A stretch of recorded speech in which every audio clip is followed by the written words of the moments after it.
Hello and welcome to the 37th episode of the Extreme Sports Performance Podcast. My name's Ryan Blake, I'm the founder and director of Extreme Sports Performance. In this episode we're speaking to Kealan McLaughlin. Kealan is a professional ballet dancer from Canada. We ask him the questions we ask all our guests. Who he is, what he does, where has he come from and what has he done along the way, what are the key moments from his career so far, what are his top areas of interest, what are the most valuable things he's learnt, who are his top influencers, what are his top resources for information, what are his top performance exercises and or drills, what are his top pieces of advice, and finally, where can people find him. We freestyle a lot in between questions as normal. Really enjoyed recording this one with Kealan, found it very interesting. Hope you enjoy listening to it. Here we go. Hi, Kealan. Welcome to the Extreme Sports Performance Podcast. It's a pleasure to have you on the show today. Thanks for having me on. So please can you just start by telling everyone who you are and what you do? My name is Kealan McLaughlin. I'm a ballet dancer and I live in Toronto, Ontario, Canada. Are most of your listeners in England or are they all over the world? So most tend to be in the UK and the others are scattered across America and Australia. So your British listeners might know Canada as being a former colony to the West, just if anybody needed an update. So how long have you done this for? Where have you come from? And what have you done up until this point in time? So I'm 32 and I've been dancing since I was 6 years old. So that was kind of part-time training as a kid up until 11 years old. From 11 to 19, full-time training. I went to a full-time ballet school where people will live at the school if they're from far away. It's a boarding house. You got academics and everything. So it's full-time, all-day training. And then since I was 19, I've been a professional dancer. So 13 years. And could you give us some insights into the type of dancing you do, where you do it, and kind of what format that might look like? I am predominantly a ballet dancer, but within the ballet framework, you will be asked to dance different styles depending on what the choreographer wants and what the piece is. So people who are non-dancers probably don't understand how ballet works because maybe they took classes when they were younger or their sister did or their aunt took ballet class and they don't realize that it's actually like a functional job you can be a part of. There's a whole industry and, thousands of people in the world getting salary contracts to dance. And so if you're in a major city somewhere in the world, there's probably a ballet company doing Nutcracker right now as we speak, and Swan Lake and all these different types of shows. And that was my job, or that is my job. So as an example of what you are doing or have been doing most recently, what does that look like? So right now I'm a part of a show. It's an immersive show. So there's lots of really fancy tech and projections and AR stuff. And it's a 45-minute show. Once it starts, there's no break. You don't leave the stage and the people are sitting around you. And it's just like 45 minutes of cardio and partnering and lifting. And like my partner is a young woman who's a beautiful dancer and I'm just throwing her around and carrying her across the stage for 45 minutes, trying to elicit emotion in the people sitting around us. Amazing. Fantastic. And what would you say the key moments of your career have been so far, if you can pick any out? Injury has been a real teacher in my life. I've had 3 major injuries that all required at least a year to recover from.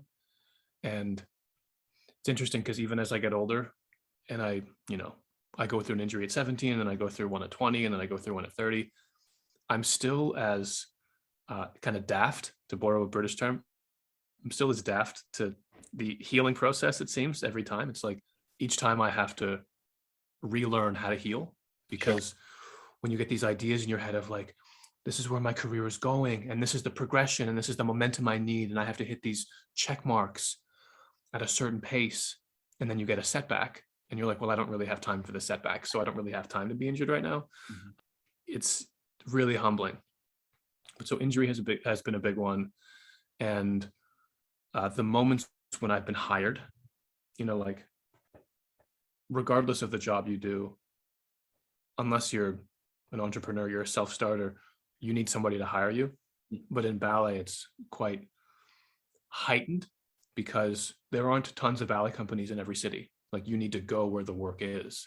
And so you might get a job offer in Japan or South Africa or Estonia or, and you just kind of go there. And so when a director offers you a contract, that's a really big life-changing moment for you, because it literally means you're probably changing your entire life and all that. So Sure. I would say injuries and then the jobs I've been given have been really big factors in my life. I'd love to dive into some more specifics about injuries. But first of all, just wanted to kind of ask you, when you first started dancing, what training helped you maximize your opportunity to dance as well as possible? Was it just purely specific dance work, or was there any kind of strength conditioning or physical fitness involved as well? Because I've been dancing since I was such a young child, that answer will have evolved over time, right? At the beginning, when you're young, when you're a child, and it's mostly just strictly dancing, just learn the steps, kind of train the body, so you have a really basic foundation for what the moves are. As you get older, things get more extreme, especially for young men. When we start to actually do partnering, like if you see a ballet dancer or a group of male ballet dancers on the beach, let's say, and you see their bodies, they look athletic and slender, like slim and fit, but they don't look like jacked generally, right? Mm-hmm. Yet it's literally our job. Like when we're on stage, we're being paid to like lift human beings above our head all the time. And it's like really easy for us because coordination, but also a certain type of strength. So once you hit teen, you start doing a lot of kind of like core work, upper body stuff to be able to lift other human beings safely and carry them above your head for 20 minutes. And then as I got into actually dancing professionally in companies, I discovered there was a whole side to fitness, actually, not even a side. There was the whole world of fitness outside of just kind of ballet and the stuff I knew, which I started to tackle, which has helped me in my career kind of exponentially along the way. Things like cross training. I really like running. Sprint training, like drills, is so helpful because in dance it's like a hurry up and wait type thing, whereas you have a really, really intense, like 1 minute of choreography. And then you have maybe 20 seconds where it's a bit more gentle. That 20 seconds needs to be recovery time so that you can do another 3-minute sprint. But if you never train that outside of it, it's way harder. Then your training is on stage and you don't want that. You want to be training off stage. Fantastic. So what would your physical training look like now with all the experience you've had and all the things that you've learned, maybe mistakes you might have made and injuries you've had?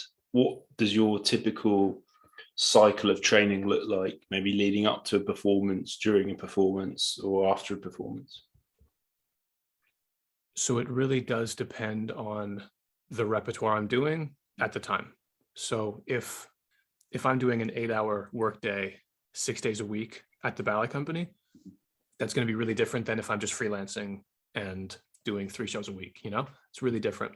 So right now I'm freelancing, and so I'm not in rehearsal all day every day, which is kind of part and parcel with being in a ballet company. You just automatically do 8 hours of exercise every day, right? Which is great. Getting paid to be in shape is awesome, but it's also really demanding.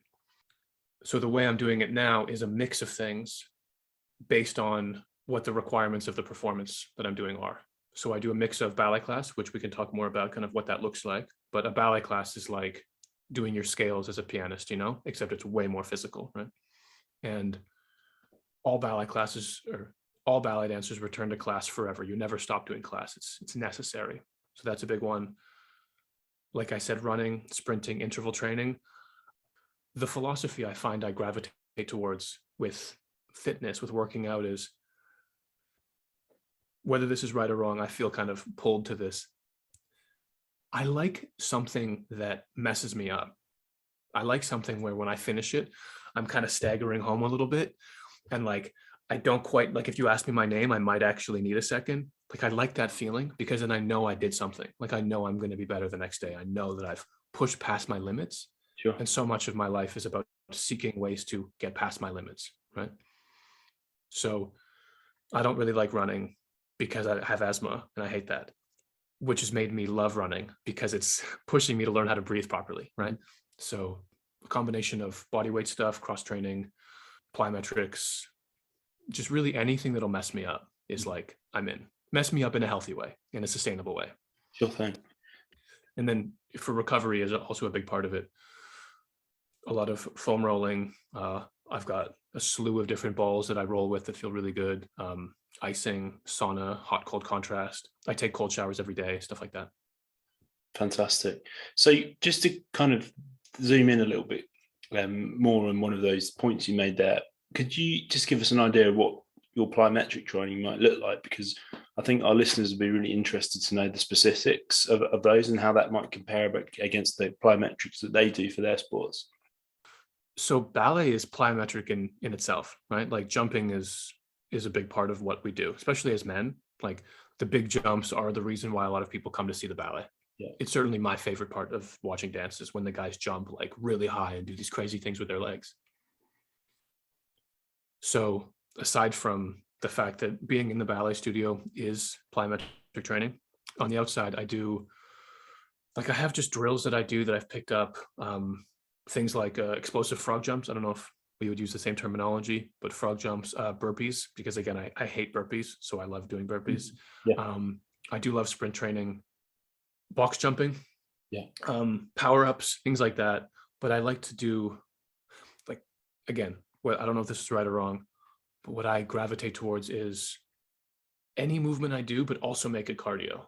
So I don't do a lot of like weightlifting, for example, because that's just laying on a bench and, pressing weight. I'm more interested in, can I do something that works the same muscle group, but also makes me want to throw up at the same time? Like that's, to me, that feels like overall fitness. So your training then, you try to basically mimic the physical demands from a strength point of view, from a movement point of view, from an energy system point of view, to kind of match what you're doing on the stage. Exactly. Yeah. But beyond just match it, I want to exceed it. I want it to be harder. Yeah. So that when I'm on stage, it feels easy. Sure. So I suppose all the hardest work's done in the training, so the performance is the easier part in a way. Basically, I would say I don't want to swear, I would say the more unpleasant work is done in training off stage. Yeah. But when you're on stage, whatever energy you have, like you're going to use it. So it's still real hard. Got it. So you mentioned injuries have been a key moment of your career. Could you just give us an idea or an insight as to maybe why you think that they happened in the first place? This is going to be a bit like inside baseball kind of thing. I don't know if that term translates to England because baseball isn't such a big deal over there, but this is going to be a bit like in the weeds, but follow me on this journey. Ballet is very driven by an aesthetic, a certain aesthetic, right? And it's kind of this aesthetic that nobody can really match. Like we know what the perfect body is, the so-called perfect body, and we're all just trying to get as close as we can to that. So even the people who have amazing bodies that you think, oh, this person's a God-given dancer, if you ask them, is there anything you're trying to hide or anything you're self-conscious about? They would have a list of like 15 things, guaranteed. So one of the things that's really important is the mobility and the kind of shape of the foot and ankle, right? If you've got, and I'm showing you, so the people at home listening can't see this, but I'm showing you, if your foot looks like this, like it doesn't bend down when you point, it doesn't end the line properly, and it's really going to hinder your career because you got to have the right feet and the right like height and the right turnout, all these things. My feet are okay, but back when I was in school, they weren't great. Like they really hadn't developed yet, and they were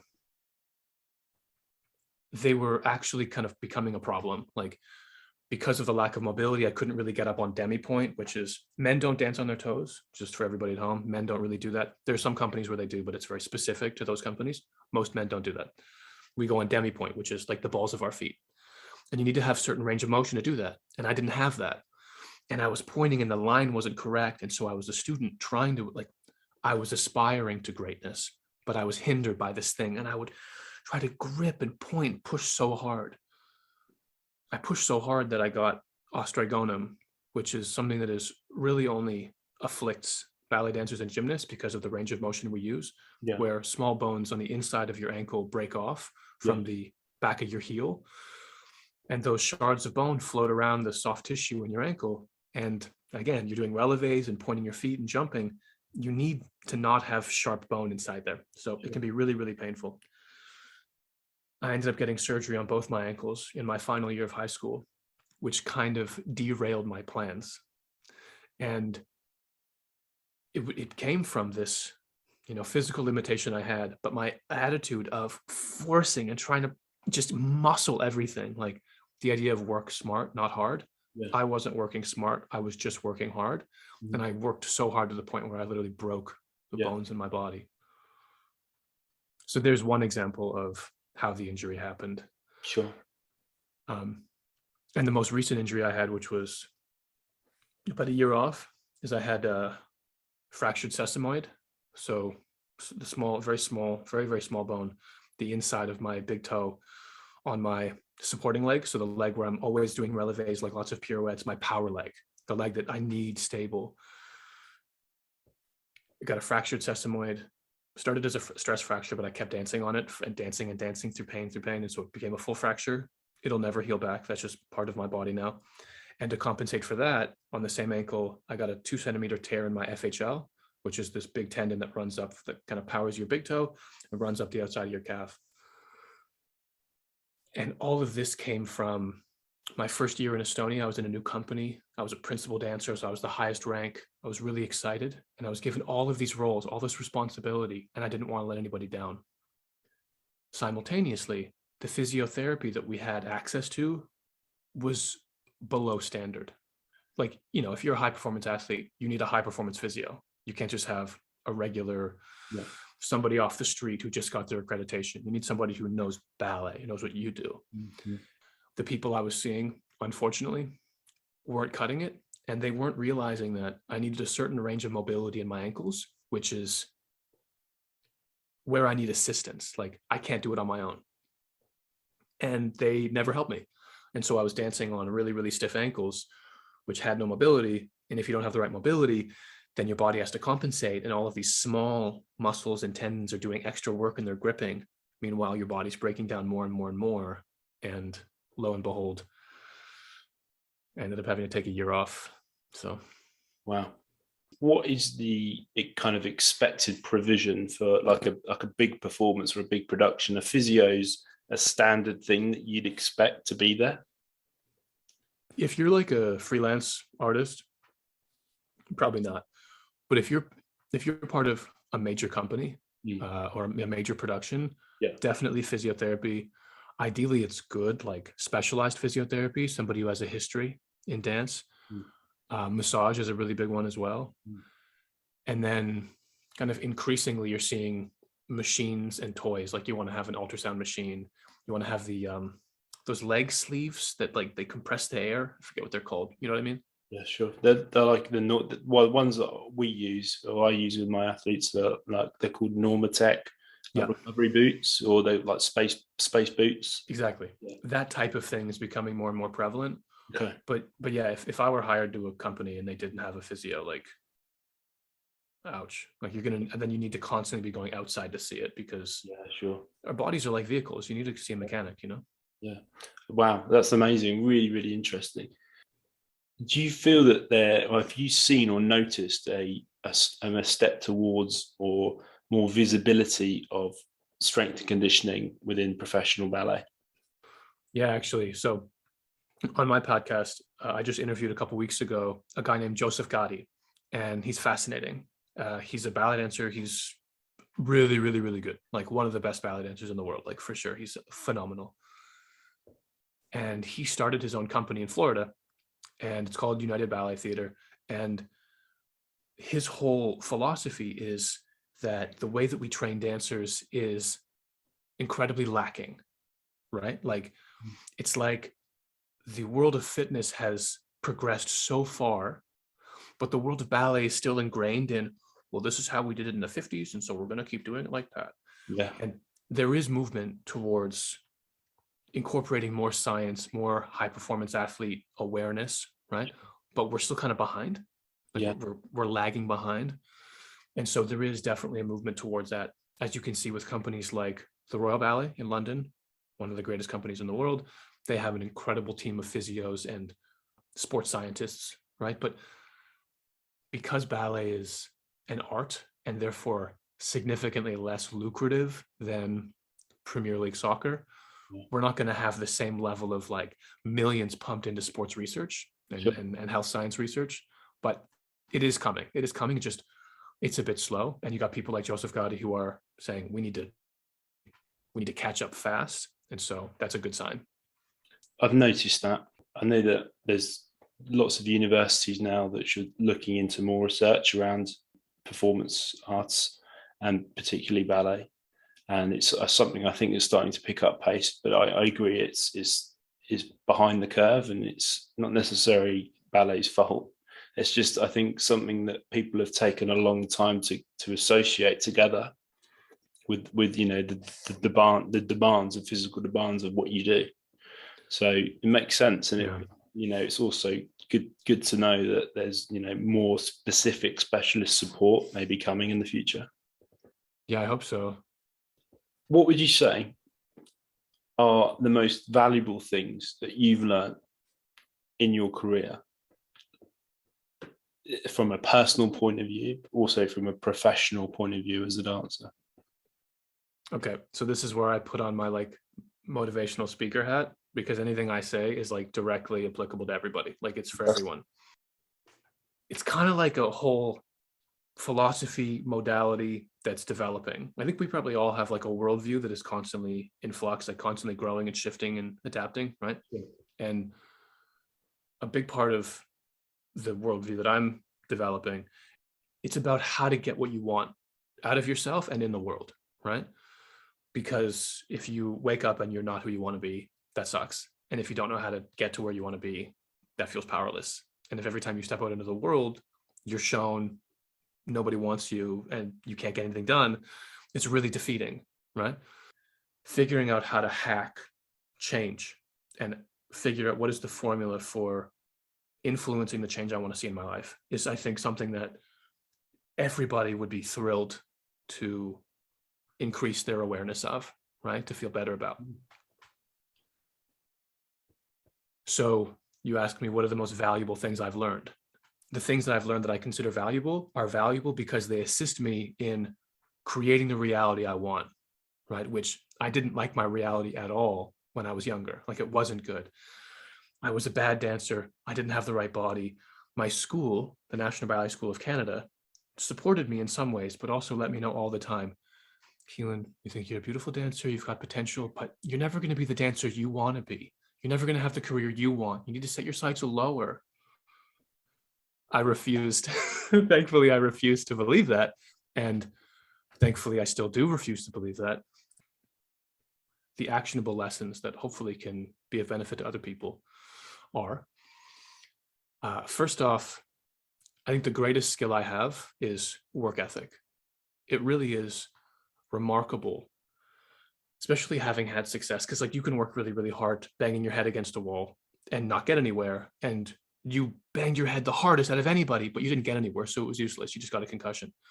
Having had success in the hard work, now when I look at other people, friends of mine who are younger, people coming into the companies brand new, I'm like, I know the places where you should put effort to differentiate yourself immediately.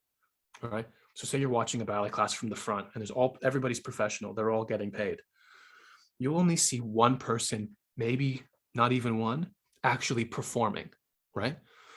And when you do see that person performing, because we do ballet class every morning, when you see that one person performing, that's the only person you can watch, because everybody else is just going through the motions, thinking about their thoughts, wishing they had more coffee, they're distracted.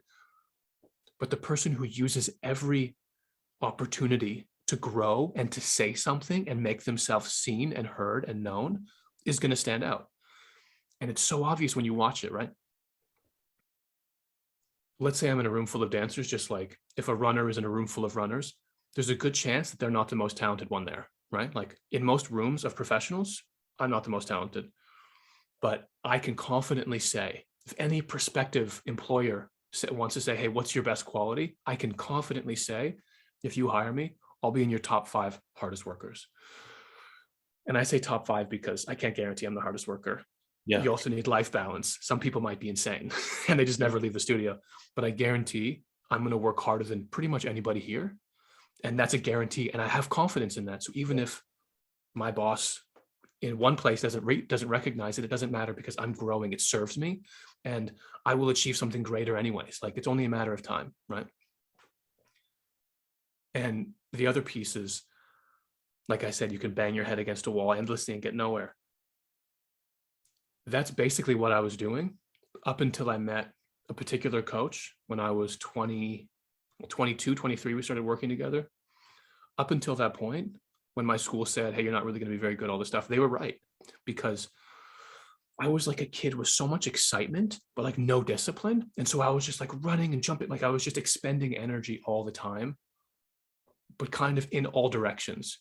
The idea of like the old light bulbs we used to use, that only 15% of the energy expended actually went to light creation. The other 85% went to heat creation. You're like, this is a waste of energy. This isn't what we're trying to do here. They iterated and iterated, and now we have smarter light bulbs. I was spending so much energy getting nowhere except for injuring myself. Because if you do, they say practice makes perfect. I disagree. Perfect practice makes perfect, right? If you just keep repeating the same mistake, you're just training your body and probably hurting yourself.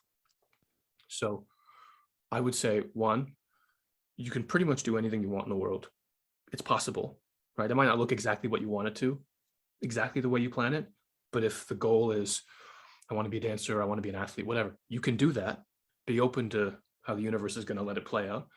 But you can, if you devote yourself entirely and look for every opportunity you can to improve, get a leg up, to, the idea of just pattern recognition. Can you notice things that other people don't notice and get that extra percent of a bonus? And then the last piece is be relentless in seeking the exact help you need. Because that coach I started working with at 22, if I hadn't met her, my career wouldn't have really gone anywhere, because I don't think, because I would have just been banging my head against a wall until I finally gave up. But she gave me exactly what I needed. She saw my potential and she helped me exceed my potential. Just like the wrong physio can let you get injured, but the right physio can bring you back to health when people said it is impossible, when nobody believed in it. So I would say the help you're looking for, or the help you need, is out there. It does exist. Be dogged, relentless in seeking it. And when you find help that you feel is subpar, keep looking. Like, don't give up. Don't give up and don't settle for less, because why? Like, it's possible to do what you want. It's possible to get the help you need. And everything I've achieved that's really of any value to me has been with a great deal of help, like a tremendous amount of help. So my effort plus the right wisdom from the right person has allowed me to achieve everything I've achieved so far. Amazing. That's a really fantastic insight, Kealan. And I think that can be applied to so many sports scenarios, people, ages, circumstances. Really, really good. I personally can really, really relate to that, because I know lots of people. I don't like very many of them. I love very few of them, but there are, out of all of those, I suppose, ripples that I've just kind of alluded to, you know where to go to and when to go to them and why to go to them for help in life, with whatever it is. It becomes, for me, it's very obvious when those key people are in your life, whether it's just personally or professionally or for sport. It's very, very clear when they step into it, because things just change. I don't know if you can relate to that, but it's something maybe in your gut, or something that you've never experienced before, but it's just different. But it's different in a way that you've never experienced, and then it just from there it just evolves. And it feels to me like the difference that you're describing is between swimming upstream and swimming downstream. Like, you can get there to the same place swimming upstream, but my God, it's so hard. Yeah. You meet the right person, all of a sudden, you've got momentum, things start to click. All that work starts to pay off. There is a greater degree of help than you're receiving right now. Like, whoever's listening to this and whatever they're thinking of that they want to improve, there is somebody out there with an expertise that is greater, right? Like, everything exists. So you just need to find somebody who knows how to get there, right?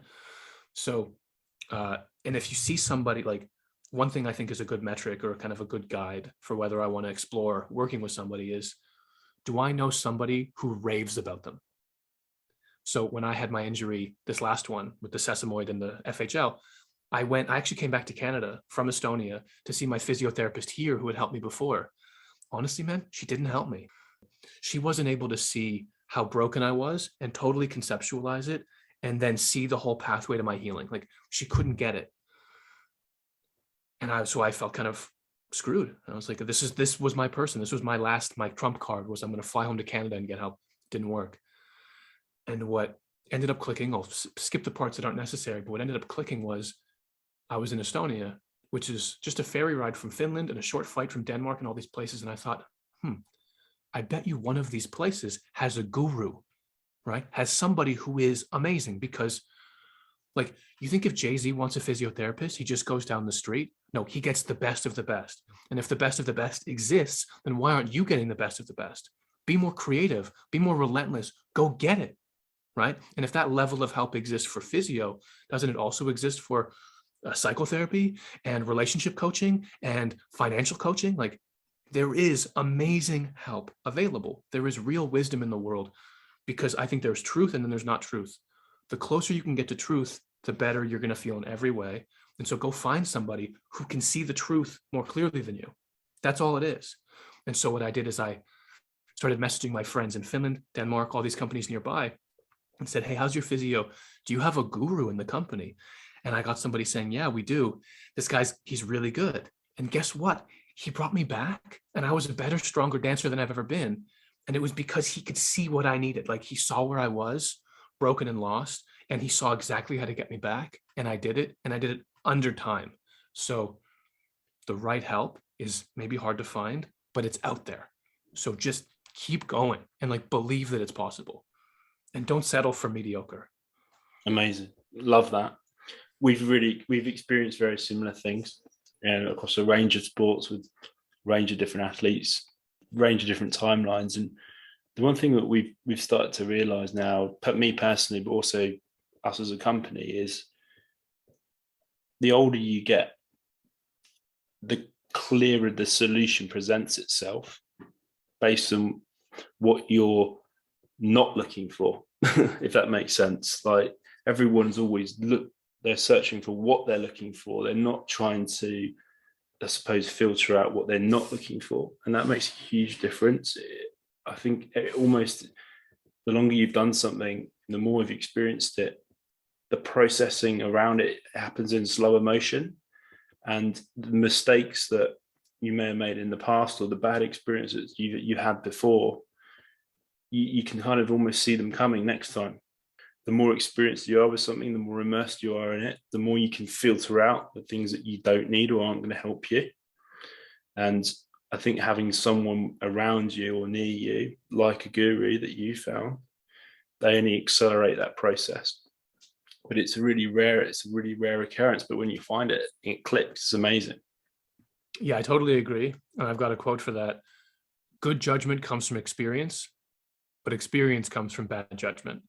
So you make a dumb mistake when you're 16, you're going to be a lot smarter when you're 26. So I'm totally with you. Awesome. So the last couple of things I'd love to talk to you about, Kealan, about nutrition.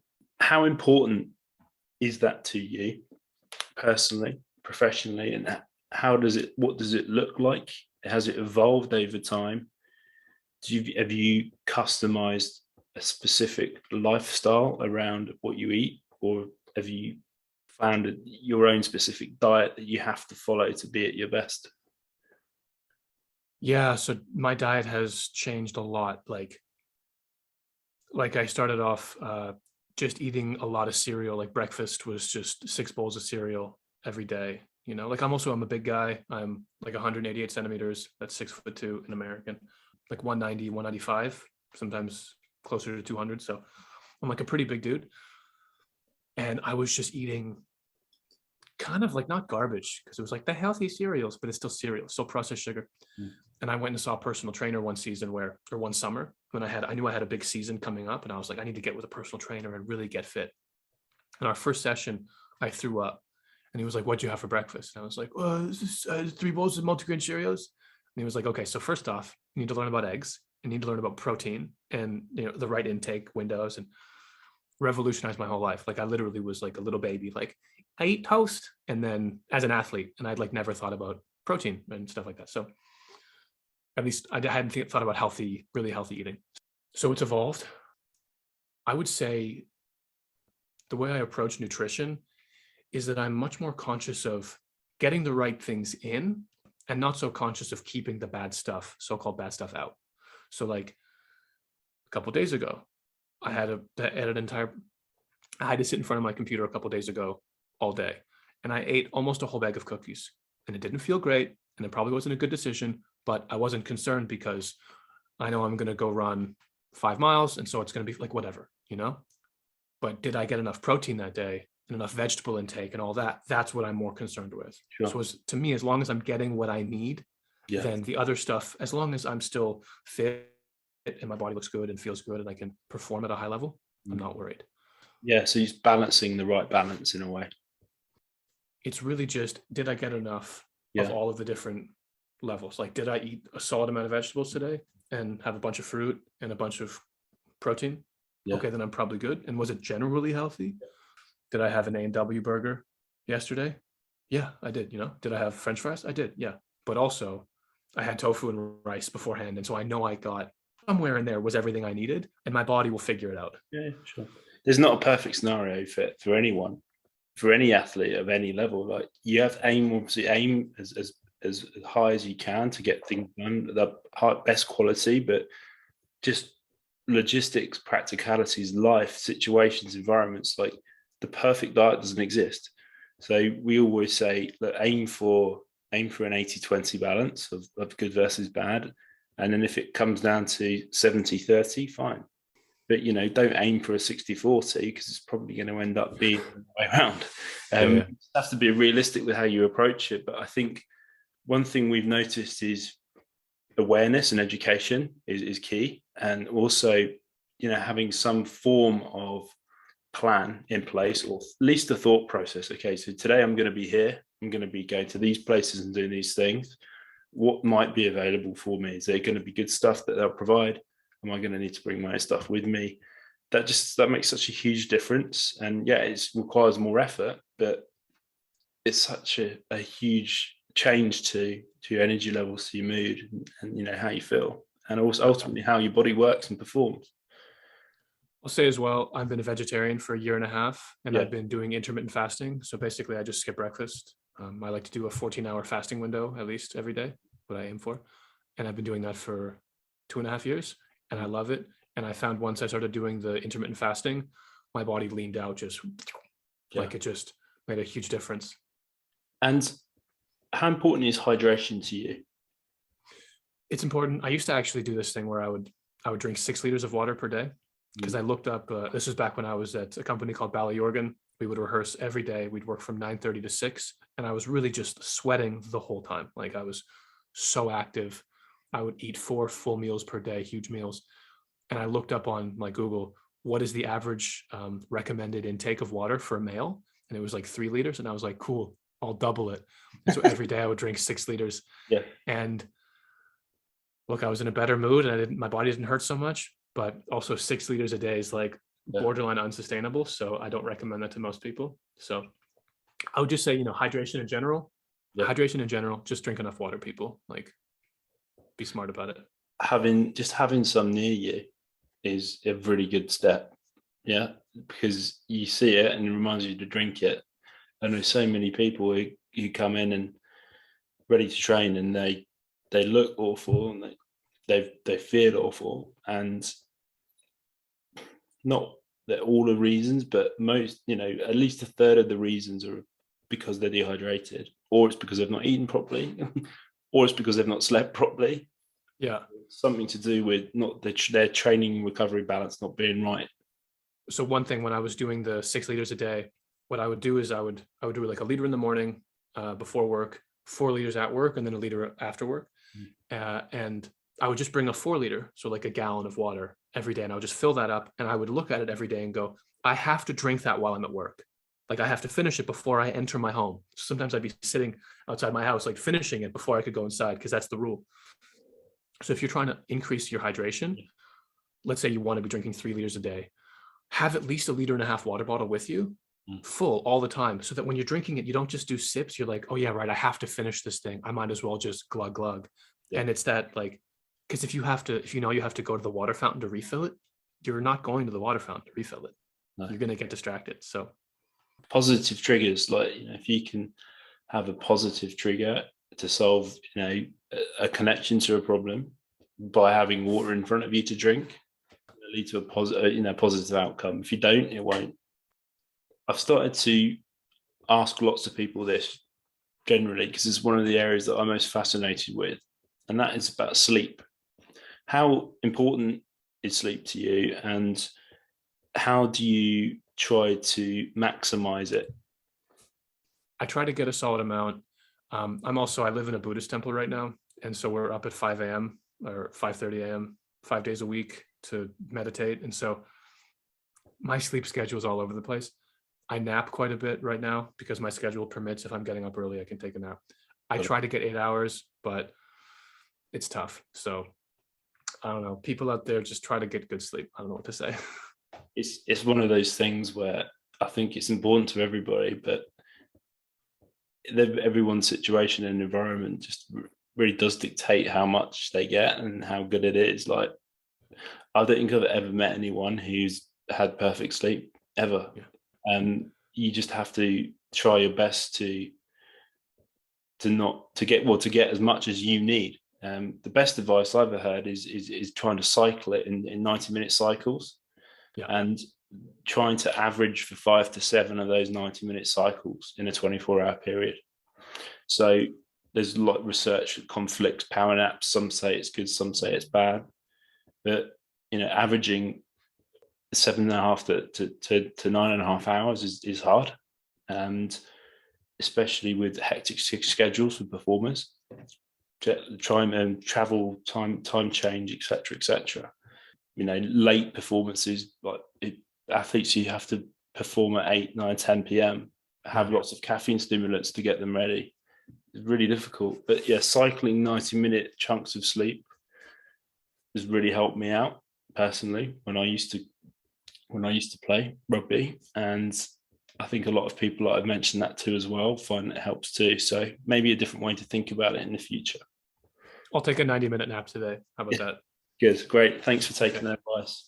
Just to finish off, Kealan, what would you say your top pieces of advice are for people listening to this podcast who maybe in a similar position to where you were many years ago when you're first starting out, or are in the similar position to you right now? What would you say you could advise them? Any tips that could maximize their opportunity to increase their performance, minimize their injury, just enjoy life more? Be the hardest worker you know, and align yourself with experts. That's it. Like, I'm not going to give ballet specific advice because this isn't a ballet themed podcast. Anybody can do it that way. Like, whatever you're trying to do. And even if you live out in the bush in Australia and there's nobody around you, but you want to be a marathon runner, okay, well, YouTube, Google it, get some money together, pay for somebody's course online. Like, just align yourself with experts. It's like the sun. You want sun? Go be outside. Go be near the sun. Your body will absorb all the good stuff, right? Like, just be near it. The more you can take in that wisdom, the more it's going to influence you. So you alluded to a while ago that you have your own podcast. Could you tell everyone a little bit more about that and where they can maybe listen to it? Sure. It's called Two Guys, as in the number like two guys. It's a play on words. Maybe it's not such an effective name if I have to explain it. But it's great. Two Guys, we talk about dance. We talk about, we're trying to lift the veil on what is often a secretive art form. You can't really get a look in unless you're totally devoted. So we're trying to make it more accessible. And I've alluded to in the stories of my youth that there was a lot of hardship, a lot of struggle. And so I'm trying to help other young people and their parents and their families not struggle so much and just have an easier time of it. So check us out. We're on all the platforms. You can check me out on Instagram at Kealan McLaughlin. You're welcome to do that. Hit me up. And if you're anywhere that has good ballet around you, just like go see a show, like try it out. Awesome. I'm sure there's lots of listeners have really enjoyed everything you've spoken about today, and they might have some follow-up questions. So if people wanted to get hold of you, what's the best way they can do that? Probably message me on Instagram would be the best way, or you can email the podcast because we take emails that way. Yeah, find me on social media. And what's your Instagram handle? At Kealan McLaughlin. Okay, bro. And the podcast? At 22 Guys. I'll put those in the show notes for everyone listening. And Appreciate it. please, everyone, just click the links below if you wanted to check those out. But Kealan, I'd just like to thank you so much for your time. I've really enjoyed our chat, and thanks for coming on. It's been a pleasure, Ryan. Thanks for having me. Thanks for listening to the 37th episode. We hope you enjoyed the show. It would really help us out if you could please leave a rating and or review on whatever platform you're listening on. Be sure to check out our website, www.extremesportsperformance.com, that has details about our consultancy services, our in-person and online store, our in-person and online education, our media pages, our contact details, and how to subscribe for free to stay informed about company news and updates. Join our social media community on LinkedIn, Instagram, Facebook, YouTube and Twitter. Links to these can be found at the bottom of all pages on our website and via any search engine. Until next time, take care.